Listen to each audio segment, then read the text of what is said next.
The morning had a strange, almost imperceptible tension.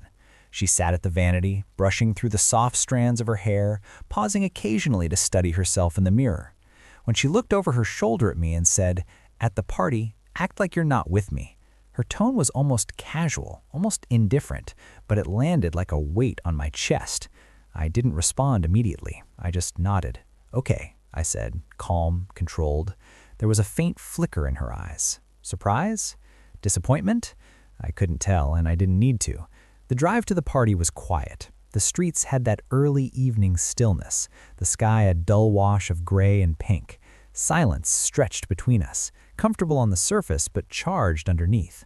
My mind wandered backward to small moments that now seemed significant in hindsight. The way she had dismissed my concerns about other social events, the way I had swallowed my own needs to avoid arguments that never fully resolved anything. I realized then that this wasn't a sudden betrayal, but the quiet erosion of trust over months, maybe years. At the party, I didn't linger. I parked a block away and walked her to the entrance, making sure she saw me let go of her hand before the door. I didn't wave, didn't linger, didn't look back. My exit was measured, almost invisible. There was no drama, no confrontation, just the acknowledgement that my presence was no longer required.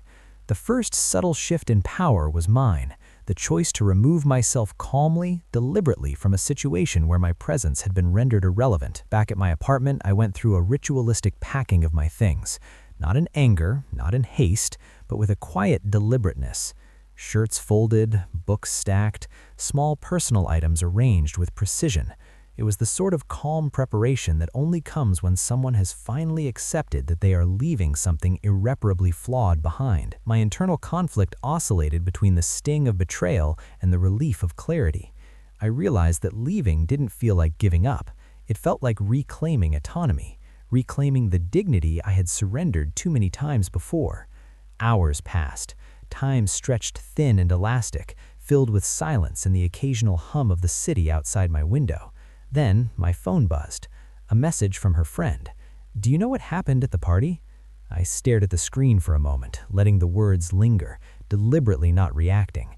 "What?" I typed back, keeping my tone neutral, almost detached. Her friend's reply came in a flurry of details. The way she had openly flirted with someone else, the casual way she had denied our relationship in front of others, how certain people had noticed, whispered, and judged. Not that the judgment mattered. What mattered was the confirmation of what I had suspected, the quiet unraveling of trust I had felt building for months. I didn't respond immediately. I let the information sink in. It was a strange combination of betrayal and clarity.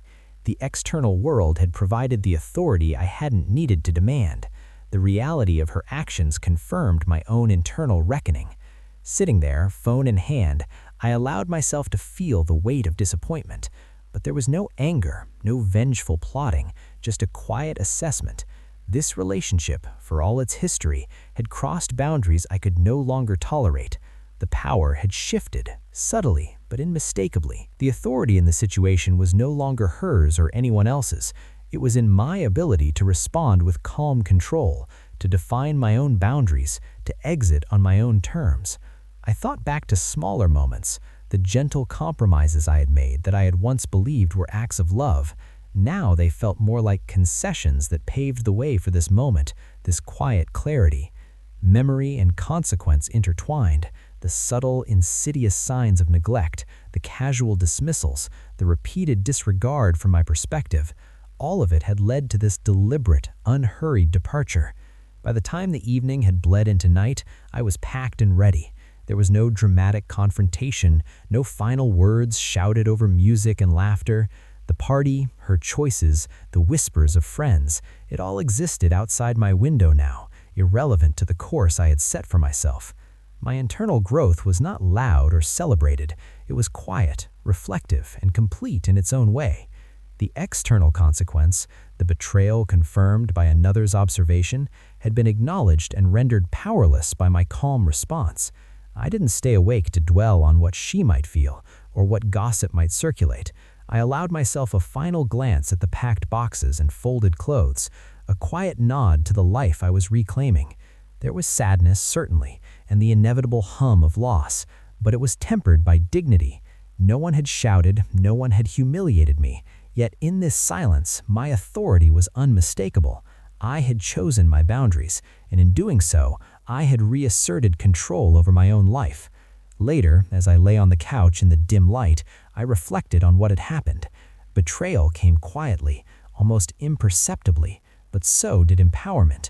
I didn't need to witness her regret, nor did I seek it. The lesson was internal, psychological, deeply human. Trust, once broken, cannot always be repaired, but dignity, once reclaimed, can guide the steps forward with subtle, unshakable authority. The story ended not with confrontation, not with triumph, not with spectacle.